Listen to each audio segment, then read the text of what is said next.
Nos embarcamos como ha dicho Pili, en esta quinta charla que hemos titulado Más que sexo.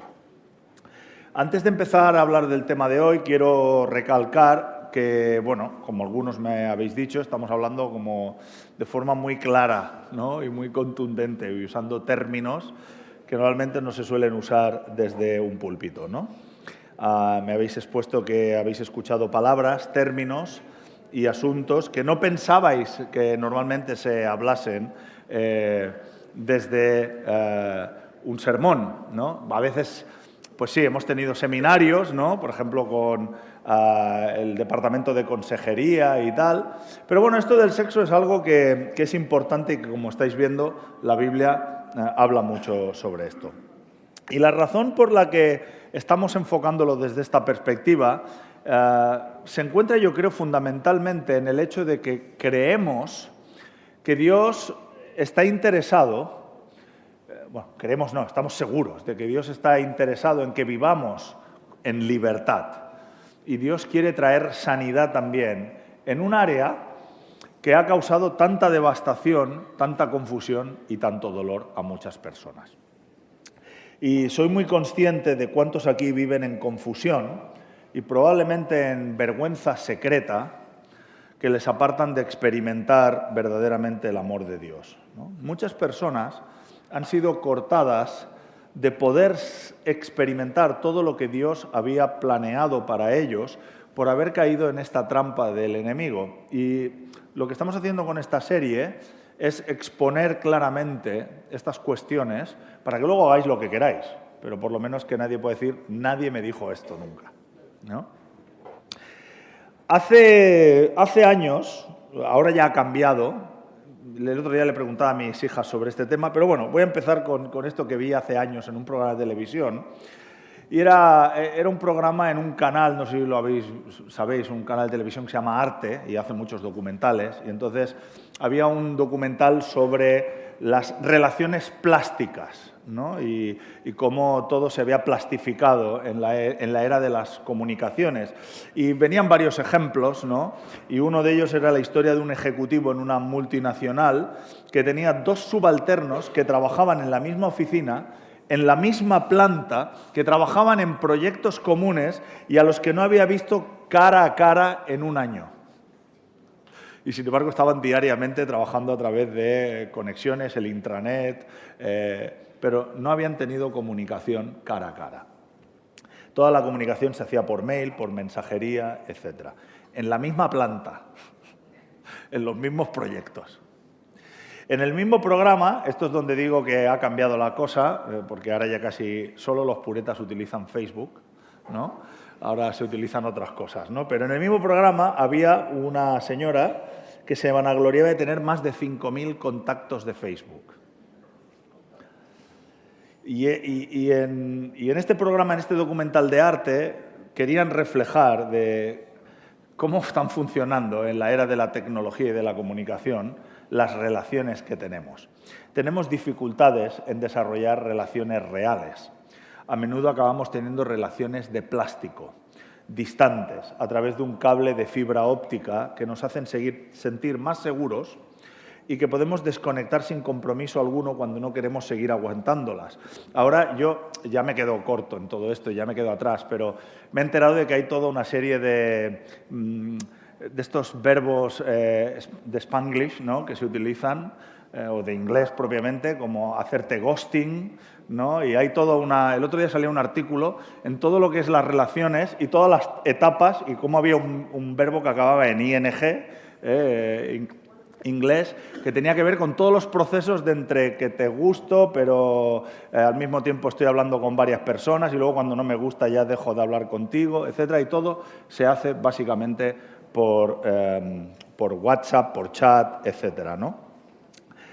Incluso preferimos las relaciones románticas de fantasía que nos hacen evitar los aspectos complicados de conocer verdaderamente a alguien, de tener que tocarlo, interactuar con esa persona y mirarlo a los ojos. Y este mismo proceso ha llegado al campo de la sexualidad, con un incremento brutal de imágenes fantasiosas, pornográficas, que están comiéndole el terreno a las relaciones reales. Hoy vamos a hablar de sexo en solitario y de masturbación y de cómo eso está reemplazando el propósito del plan ideado por Dios, que es que una pareja de esposos tengan intimidad sexual por medio del coito en el marco de una relación de por vida llamada matrimonio.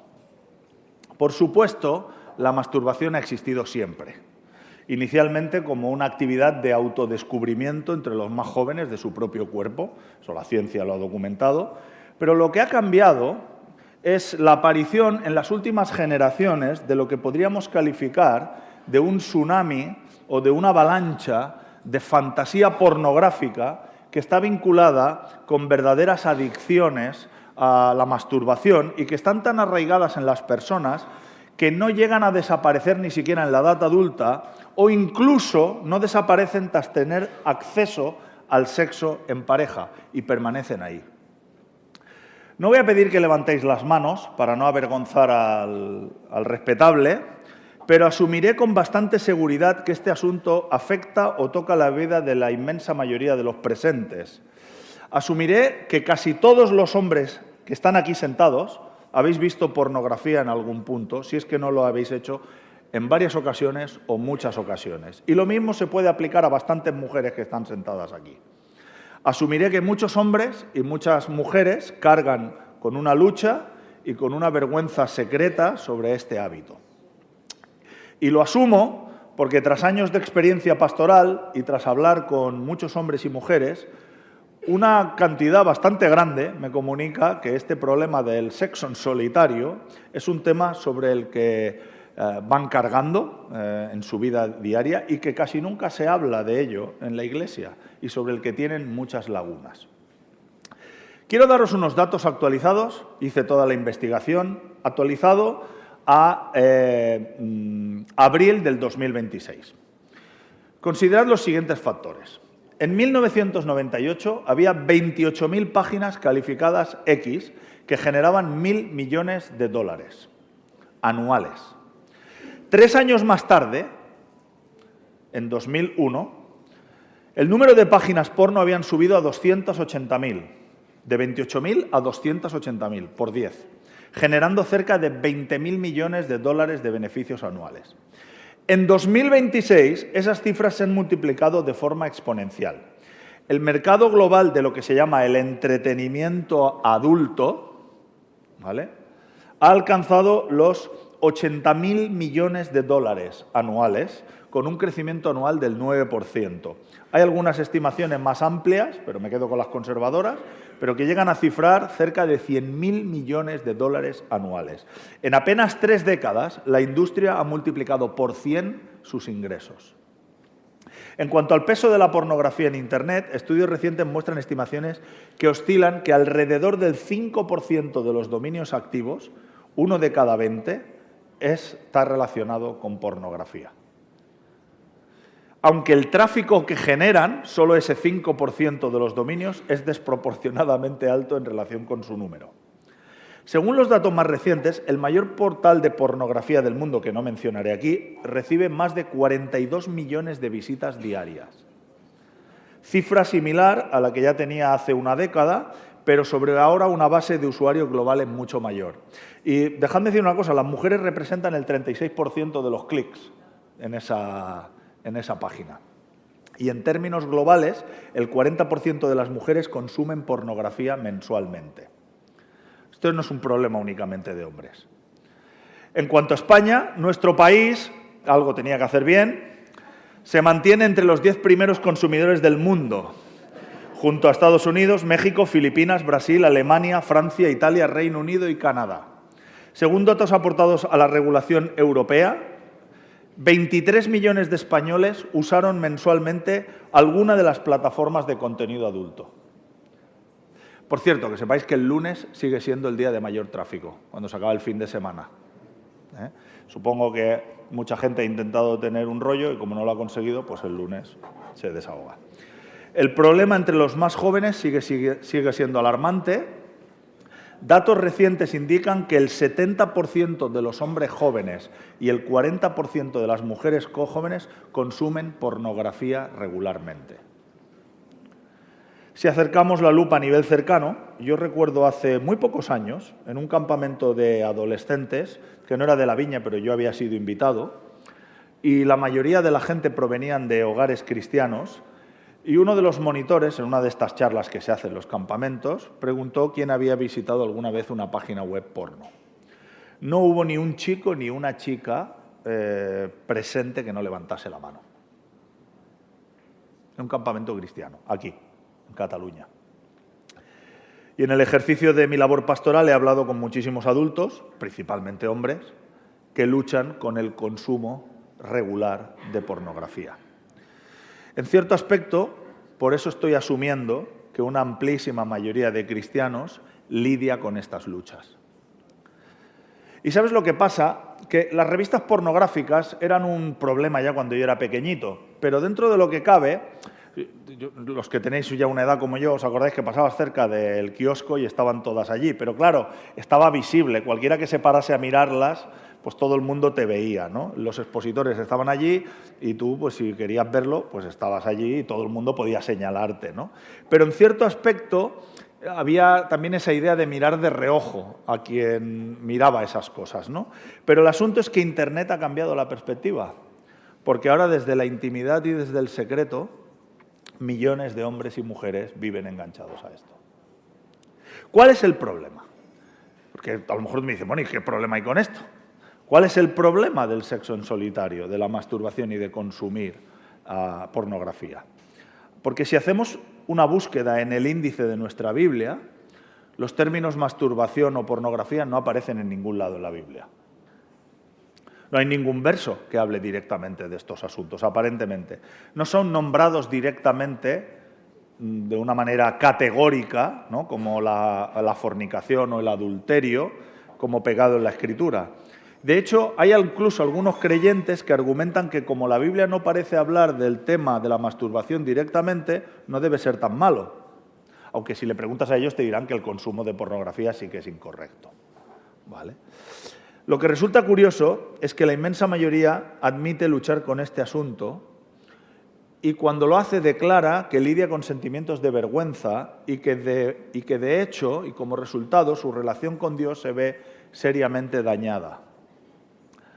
Por eso, esta mañana queremos explorar cuál es el verdadero problema del sexo en solitario y, por supuesto, hablar de cómo podemos encontrar libertad. Y os invito a abrir vuestras Biblias en uno de los textos más famosos del Nuevo Testamento, que es el Sermón del Monte. Vamos a leer Mateo, capítulo 5, versículos 27 al 30, donde Jesús es beligerantemente contundente con estas cosas. Vamos a ponerlo así. Si no tenéis vuestras Biblias, lo podéis leer ahí conmigo. Habéis oído que se dijo, no cometas adulterio. Pero yo os digo que cualquiera que mira a una mujer y la codicia ya ha cometido adulterio con ella en el corazón. Por tanto, si tu ojo derecho te hace pecar, arráncatelo, sácatelo y tíralo. Más te vale perder una sola parte de tu cuerpo y no que todo el cuerpo sea arrojado al infierno. Y si tu mano derecha te hace pecar, córtatela y arrójala. Más te vale perder una sola parte de tu cuerpo y no que todo él vaya al infierno. Hasta ahí. Probablemente esta es una de las enseñanzas más radicales de Jesús. ¿Por qué? Porque Jesús las pronunció en un momento donde toda la moralidad giraba en realidad a las apariencias religiosas externas.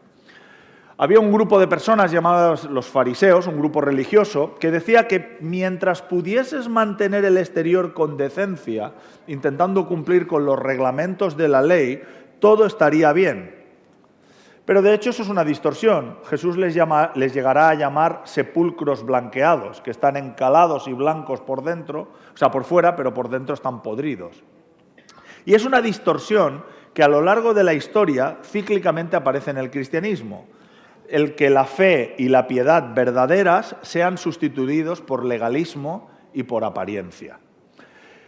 Y por eso Jesús dijo que no, que eso era impostar lo que decían los fariseos, que eso era falso, que lo que sucede en el interior que solo Dios ve, eso cuenta, que hay todo un campo de batalla de moralidad cuya importancia es crucial para todos los seres humanos.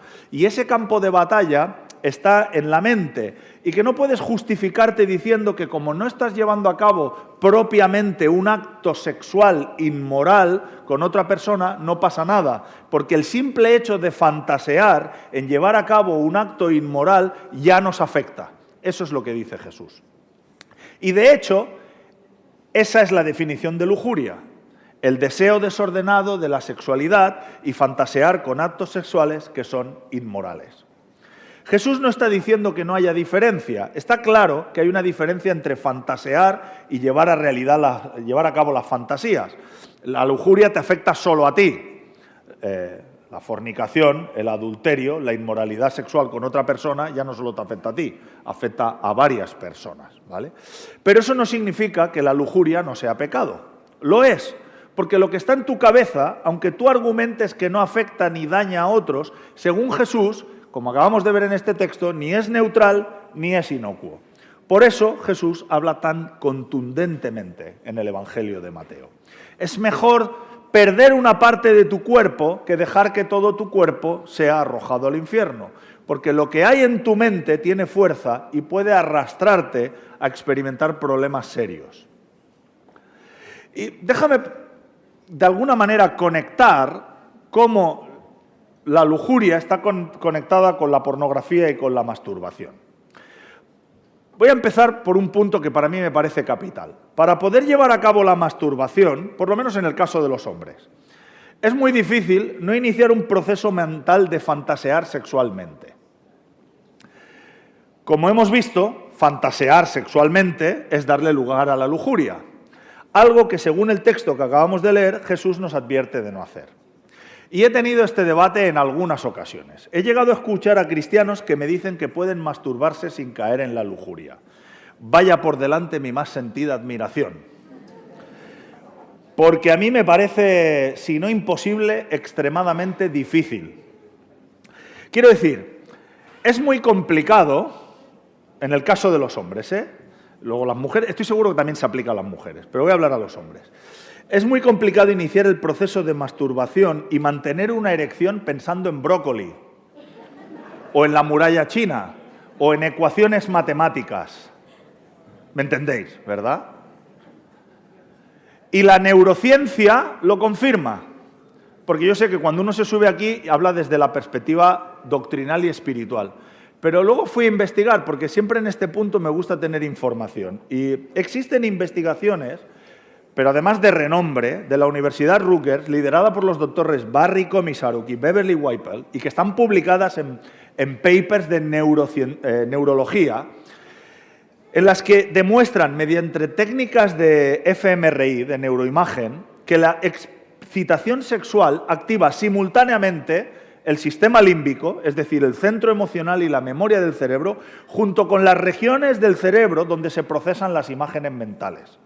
En otras palabras, el cerebro no puede separar fácilmente la estimulación física del procesamiento mental de imágenes y deseos. Es cierto que en algunos casos hiperexcepcionales, sobre todo en condiciones clínicas específicas y con estimulación eléctrica, se han documentado respuestas fisiológicas sin que haya una fantasía consciente. Pero estos papers demuestran claramente que son la excepción que confirman la regla. Para el ser humano común, la excitación sexual y el fantaseo mental son prácticamente inseparables. Lo que sucede en el cuerpo activa la mente y al revés, lo que sucede en la mente activa el cuerpo. Y es un circuito. Y ese circuito es exactamente del que Jesús habla cuando dice que quien mira con codicia ya está cometiendo adulterio en su corazón. Y hemos de ser honestos con nosotros mismos y no engañarnos. Si quieres, engáñate, pero que no puedas decir, a mí nadie me lo explicó. La mayoría de las personas nos excitamos o practicando o viendo o tocando o fantaseando con imágenes sexuales de personas y situaciones que construimos en nuestra mente. Así que el primer problema es que es muy difícil practicar la masturbación sin caer en la lujuria.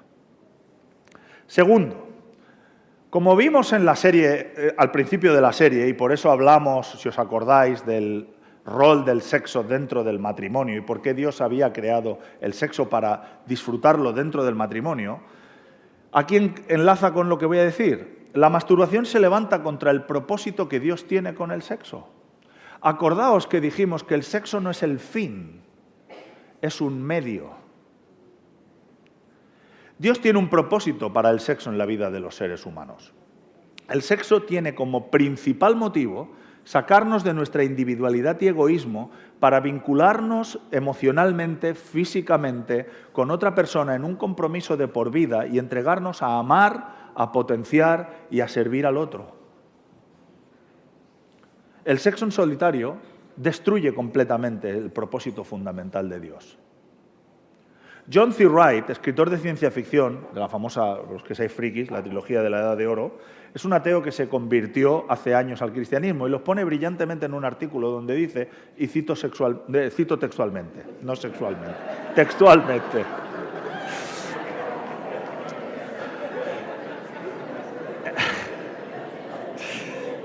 Veo que me estáis siguiendo. Dice así, cito textualmente. El orgasmo es una pequeña parte de un todo mayor. Los anhelos sexuales son parte de nuestras necesidades sexuales. Deseamos compartir nuestra isla con alguien y traer fin a nuestro aislamiento. Pero la masturbación es quedarse solo en esa isla y frustra el mismo instante que intenta gratificar. Otro autor que trató este tema es nuestro querido y respetado C.S. Lewis, el autor de las Crónicas de Narnia.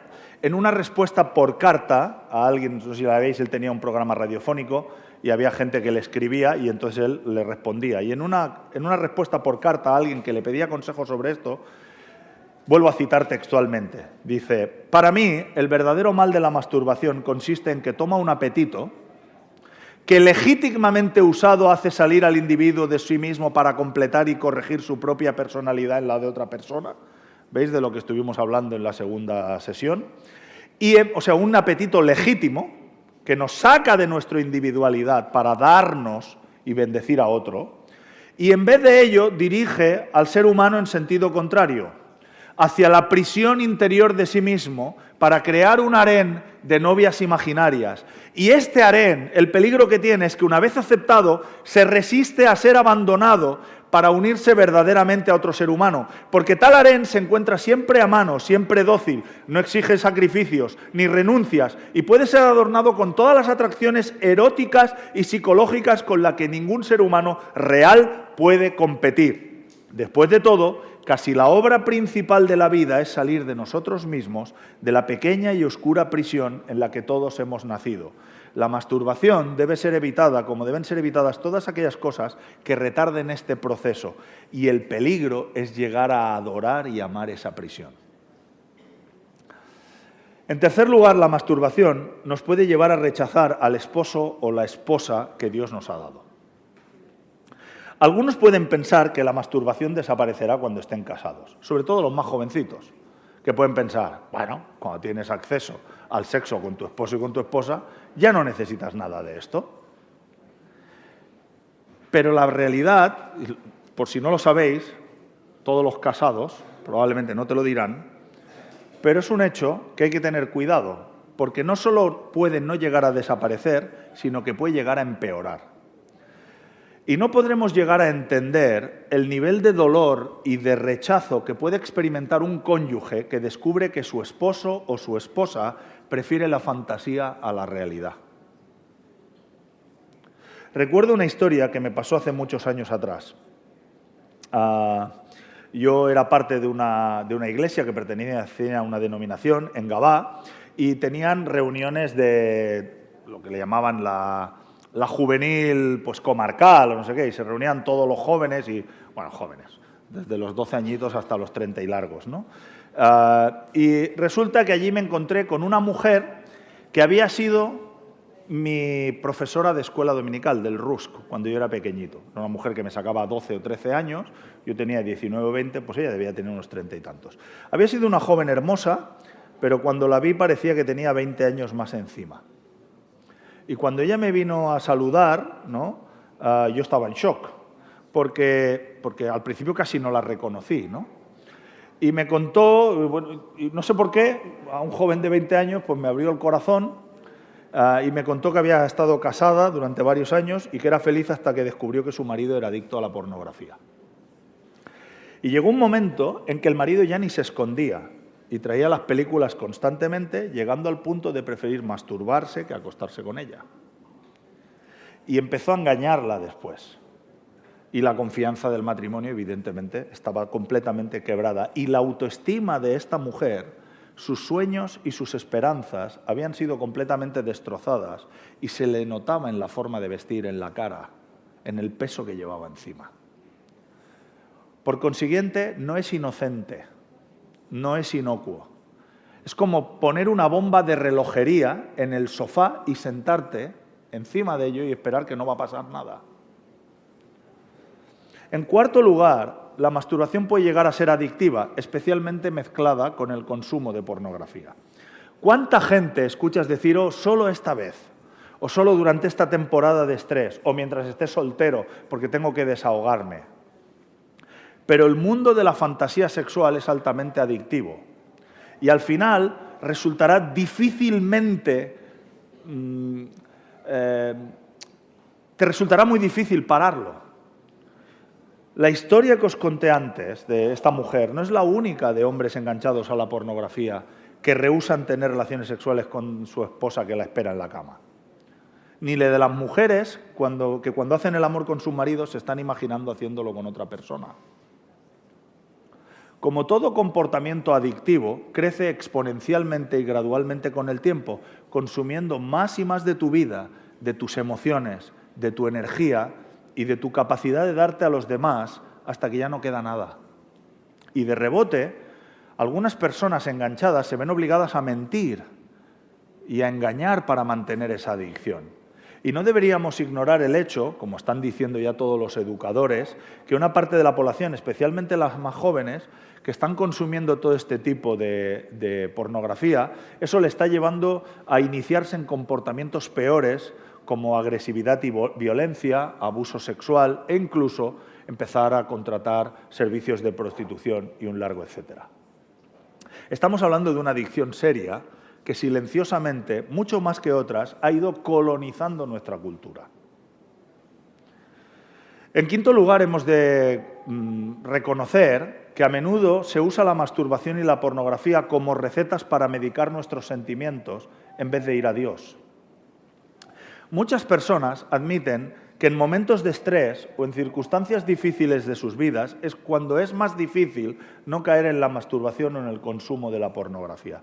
¿Por qué? Porque a través de la autosatisfacción buscamos, en el fondo, ser confortados, ser consolados. Esperamos que el placer proporcionado por un orgasmo, conducido por una fantasía sexual, nos medique y aplaque nuestra insatisfacción y nuestro dolor.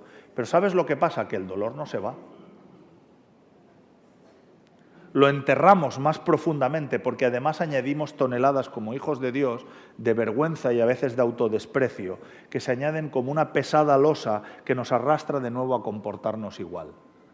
Y esto nos carcome por dentro en vez de curarnos. Y recordando el texto del Evangelio que hemos leído al principio con las palabras de Jesús, nos corremos el riesgo de convertirnos en personas que, como no supimos echar fuera de sí, de nosotros, lo que nos hacía caer, es como si todo nuestro cuerpo, aunque ya habla del infierno futuro, pero está hablando también, yo creo, de que es como si todo nuestro cuerpo haya sido arrojado ya a un infierno aquí en vida. Y como digo, creo que Jesús está hablando efectivamente de la vida eterna en este texto, pero también me parece que hace referencias a las consecuencias de un infierno aquí, en la tierra. Y en último lugar, la masturbación y la pornografía, nos guste o no, nos hace deshumanizar a las personas y convertirlas en trozos de carne. En nuestra mente, esas personas se convierten en objetos, en pedazos de carne destinados a satisfacernos. Muñecos y muñecas.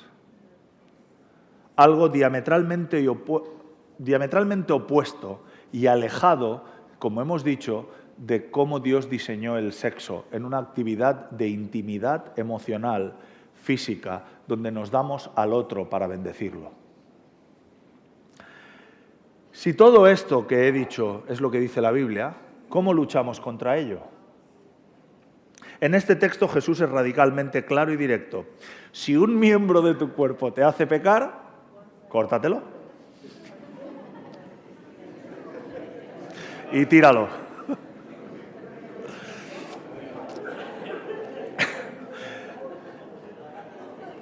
Voy a elaborar el discurso, si me permitís. Creo que Jesús es profundamente consciente de la naturaleza de la lujuria y de la fantasía sexual. Sabe el control, como hemos dicho, que puede ejercer en nuestras vidas y por eso yo creo que utiliza una exageración tan drástica. Lo que creo que nos quiere decir es que no puede haber medias tintas, que hemos de actuar rápida y contundentemente para atajar cualquier signo de debilidad en este área. Y por supuesto, Jesús está usando la exageración en el lenguaje.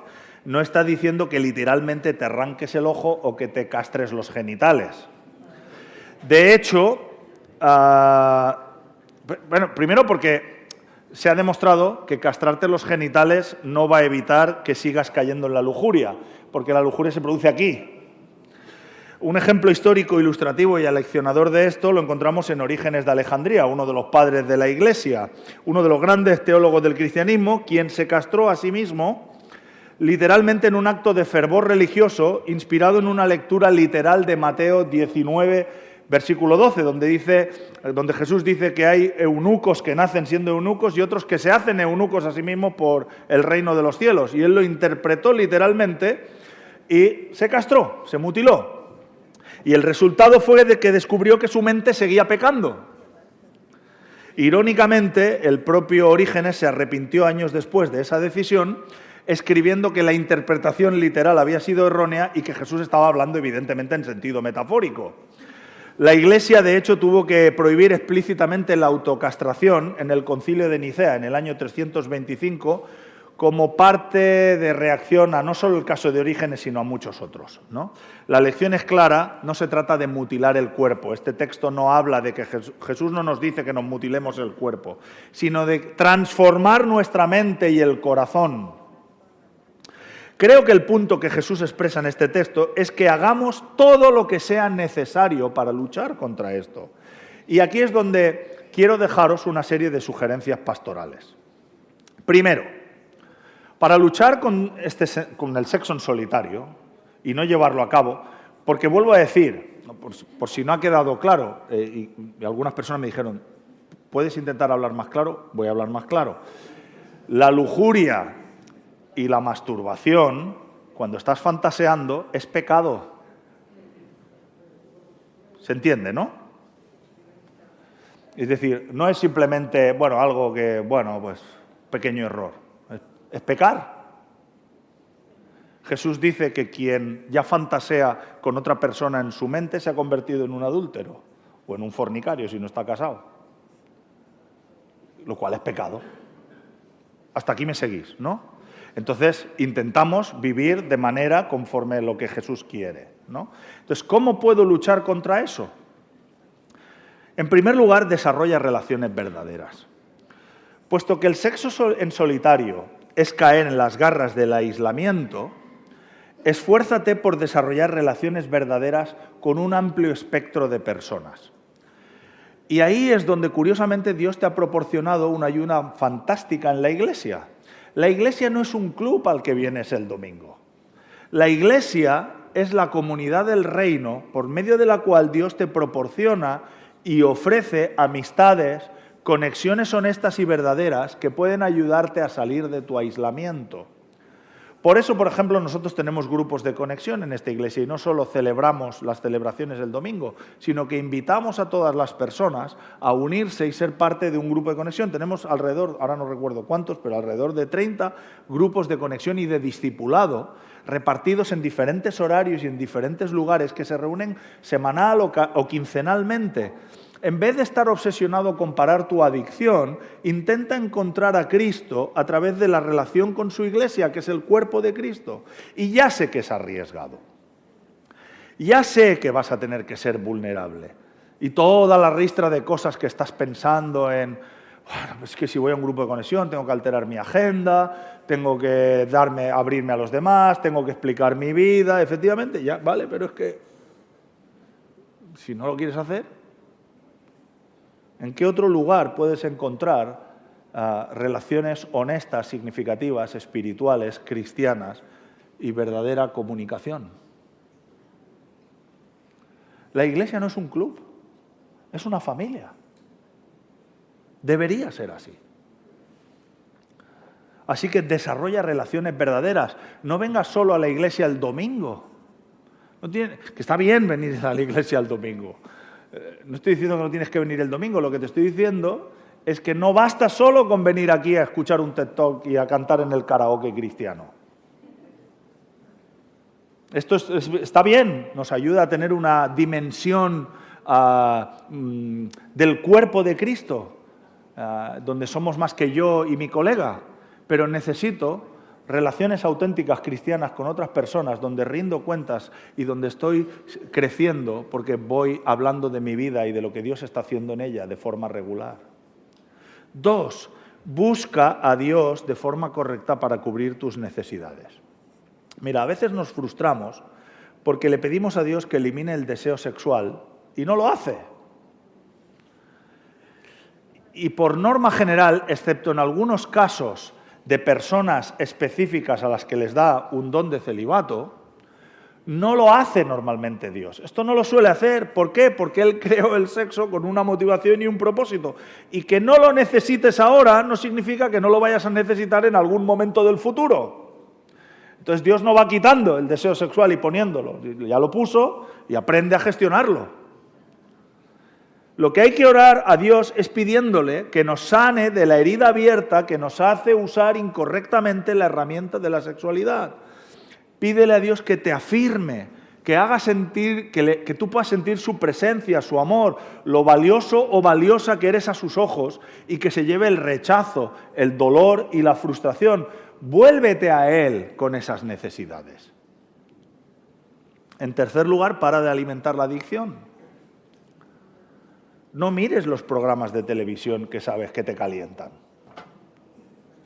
No leas los libros que distorsionan tus pensamientos. Sí, lamento, esta palabra no nos gusta, pero haz un poquito de autocensura previa. Este mundo, cuando decimos censura, ya nos enervamos. Hay que hacer autocensura. Lo que decidimos leer, lo que decidimos ver, a lo que decidimos prestar atención. Y cuento esta historia. Hace años, algunos lo sabréis, hace años hubo una serie muy famosa que se llamaba Juego de Tronos. Lamento, voy a ser aquí, me voy a poner la medalla de friki. Antes de que saliera esta serie, hace años que yo ya leía los libros, porque fue en el mundo friki fue una revelación brutal, ¿no? Porque es el nacimiento del grimdark, ¿no? De la fantasía oscura. Llegó un momento, más o menos cuando estaba leyendo el segundo libro, que hablé con Anaís y le dije, voy a dejar de leer estos libros. Porque lo que despiertan en mí es una bajeza espectacular. Los libros están llenos de incesto, de violaciones, de abuso. La verdad que la serie no refleja más que la punta del iceberg de todo lo que hay en el libro.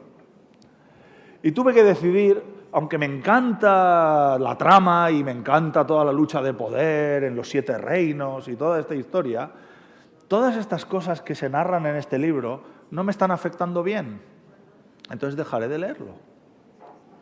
El apóstol Pablo nos dirá en Efesios capítulo 4, versículo 27, no deis lugar al diablo. O sea, hay un ejercicio en el que nosotros podemos dar lugar, darle pie al diablo a entrar. Así que para de alimentar la adicción. Si tú sabes que ir a ciertos lugares te van a provocar, deja de ir. Si ver ciertas series de televisión. Y ahora voy a decir una cosa que... para ir a un lugar pornográfico ya sabes dónde ir. Esta historia ahora de que me saltó un pop-up, esto ya hace años que no pasa, lo sabéis, ¿no?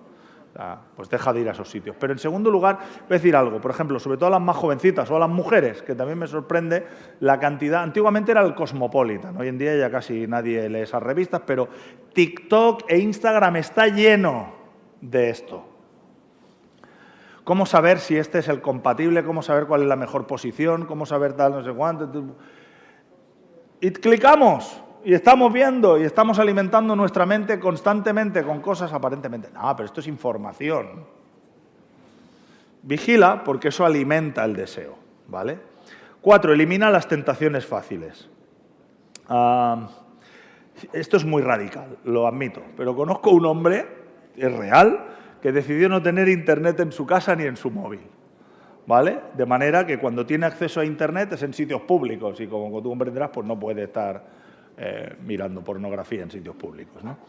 Otro hizo que su oficina fuese de cristal porque se daba cuenta de que cuando se cerraban las puertas podía tener la tentación de consumir pornografía, ¿no? Y decidió, pues voy a hacerlo de cristal y trabajaré delante de todo el mundo, ¿vale?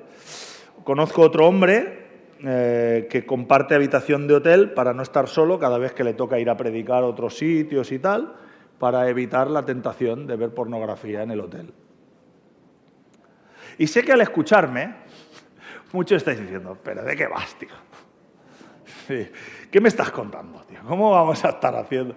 Todo esto es un palizón. Yo paso de hacer estas cosas. Eso es complicarse demasiado la vida. La pregunta es, como no vamos a cortar literalmente,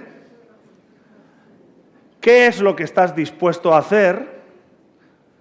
Y si lo que estás dispuesto a hacer vale la pena. ¿Estás dispuesto, como dice Jesús, a hacer cueste lo que cueste para luchar contra esto? Porque eso es la metáfora de sacarse el ojo o de cortarse la mano.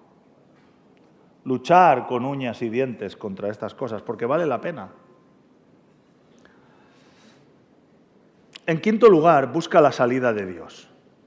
Hay un texto fantástico que se encuentra, lo escribió el apóstol Pablo en la primera carta a los Corintios, capítulo 10, verso 13, dice: no os ha llegado ninguna tentación que no sea común a los hombres. A ver, si tú pensabas que tu tentación era brutal y que eras un anacoreta en el desierto, en lo alto de una torre, y que solo a ti te pasaban esas cosas, el texto bíblico dice: no os ha pasado nada que no le pase a todos los seres humanos. Y fiel es Dios, que no permitirá que seáis tentados más allá de lo que podáis soportar, sino que junto con la tentación proveerá también la vía de escape, a fin de que podáis resistirla.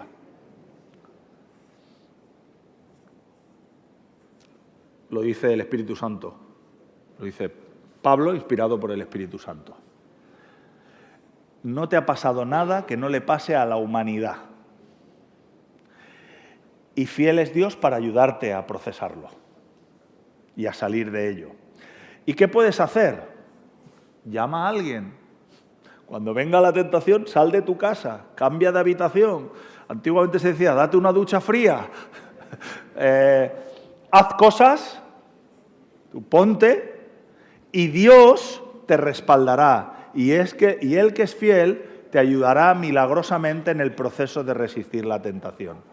Porque eso es lo que creemos que hace el Espíritu Santo. Siempre estamos hablando de lo profético, lo sobrenatural, pero lo sobrenatural también viene a nuestro auxilio para darnos la fuerza, el coraje y la voluntad de llevar a cabo lo que sabemos que Dios quiere que haga. Eso también es sobrenatural.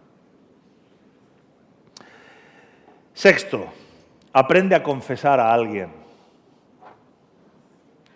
No hay nada tan poderoso que rompa la vergüenza y el secreto que nos mantiene esclavizados a nuestras adicciones como el decírselo a alguien. No a alguien que te diga, bueno, no te preocupes, todos luchamos con eso, es algo muy normal, tranquilo y tal. No. Busca a alguien que te ame, que te acepte sin condiciones, que no te va a machacar, pero que te dirá claramente, pues sí, eso está mal. Y Dios quiere sacarte de eso y voy a ayudarte a luchar contra eso. Y puedes rendirme cuentas cada vez. Hasta donde yo sé, a menos que seas, como digo, un anacoreta en el desierto, ¿no? Un padre de los pilares, tú tienes amigos. Y espero que tengas amigos aquí en la iglesia y que tengas algunos amigos cristianos que te van a amar y que te aceptan como eres, con tu mala leche, con tus errores, con tus frustraciones, con todo lo que tú eres y con tus cosas maravillosas, por supuesto. Tienes personas que te aman y te aceptan como eres y te ayudarán, cueste lo que cueste, aunque signifique a veces decirte cosas que no quieras escuchar. Y en esta iglesia hay gente. Entonces, busca a alguien, y no tiene que ser el pastor, te lo aseguro. Primero porque yo no puedo estar hablando con todos. Pero hay grupos de conexión, hay responsables de ministerio, hay amigos, no tiene por qué ser alguien que esté en liderazgo, alguien que ama a Jesús, que es tu amigo o amiga y con quien puedes hablar y decirle, por favor, ora por mí, ayúdame en esto, déjame rendirte cuentas sobre esta situación en mi vida. Séptimo, enlazando con lo que decía Mark esta mañana, adora a Dios y dale gracias, especialmente cuando estás en medio de la tentación. Yo no sé si os pasa a vosotros, pero yo he descubierto, a mí personalmente, que me resulta muy difícil decirle a Jesús, te amo, cuando estoy realmente diciéndole, te amo, te adoro, eres increíble, es una pasada estar conectado contigo, y al mismo tiempo mantener pensamientos de lujuria. Me resulta difícil. Es muy difícil, si realmente estoy adorando a Dios, ¿no? Si no lo estoy haciendo, si estoy haciendo un paripé, pues claro. Pero si realmente estoy conectado con Jesús y adorándole y pensando en Él, resulta difícil mantener, aunque puede venir la tentación, pero resulta difícil por lo menos mantener a largo plazo esos pensamientos de lujuria. Así que empezar el día adorando, siendo generoso, siendo agradecido, nos pone en disposición de recibir la fuerza y el poder porque nos conecta con la presencia de Dios. Y ya es un escudo, es una protección para nuestras vidas. Y pedirle, Señor, quiero pensar... El apóstol Pablo dirá, en todo lo bueno, en todo lo puro, si hay algo digno de mención, en eso estad pensando. Cuando nosotros disponemos nuestra mente a pensar en las cosas de Dios y en lo que Él ha hecho por nosotros y en lo maravilloso que es un escudo de protección para nuestra vida. Y en último lugar, si muchas de estas cosas no te funcionan, yo sé que Martin ayuda a algunas personas con esto, busca un software de rendición de cuentas. Si tienes problemas con la pornografía y no puedes deshacerte de Internet, porque lo necesitas para trabajar y tal, no pasa nada. Hay softwares que tú puedes instalar que comunica con otra persona a la que tú le das derecho para que tenga una app en su móvil que le dirá a esa persona en todas las páginas web en las que estás entrando. ¿Verdad, Martín, que es así? Y hay algunas personas a las que estamos ayudando con esto. Y tú podrás rendir cuentas sobre eso. Evidentemente, busca una persona de confianza que te ayude a luchar contra ello. Y acabo ya con esto. Sé que hay muchos aquí que luchan con esto. Parte del problema es que hay, como siempre, aquella mentira que te hace creer que eres un friki, un raro, y que todas las personas son más santas que tú y que van a juzgarte. Como hemos visto al principio, no hay ninguna tentación que no sea humana. Eres un ser normal, un ser humano normal, solo que estás roto, y hay muchísimas personas que tienen que lidiar con la devastación sexual. Y a menudo el enemigo quiere llenarnos de condenación y de vergüenza porque desea bloquearnos en esa prisión. Pero es toda una mentira. Jesús nos ha hecho libres. Hay que entender que la compasión de Jesús es completamente profunda por ti. Puedes obtener libertad porque Él te ama. Aunque haya que ir lejos a buscarla, pero no hay que ir muy lejos. No digo que el proceso sea fácil, pero es posible.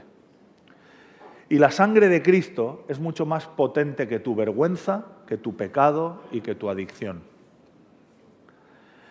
Cristo tiene océanos y océanos y océanos inabarcables de perdón y de libertad dispuesto a derramar sobre tu vida. Y está dispuesto a ayudarte en lo que haga falta para que camines en libertad, en su gracia y su perdón. Vamos a hacer algo, si os parece. Porque ahí donde estáis, ¿por qué no cerráis vuestros ojos, todos los que estamos aquí? Voy a invitar al Espíritu Santo. Yo entiendo que esto, no quiero invitar a la gente a pasar aquí al frente, aunque creo que si fuéramos honestos nos sorprenderíamos, y un alto porcentaje, si no la mayoría, tendríamos aquí al frente. Pero vamos a hacer algo. Como yo ya asumo que todos luchamos con este asunto, en mayor o en menor medida, voy a invitar al Espíritu Santo. Y ahí donde estás, puedes ser honesto con Jesús y decirle, Señor, tú sabes que esto es donde yo estoy. Este es mi lugar donde yo estoy en este asunto. Y te pido, Señor, que me ayudes. Te pido que derrames tu libertad sobre mi vida, que rompas los yugos y las cadenas que me tienen esclavizado o esclavizada. Y te pido, Señor, que hagas un milagro en mi vida.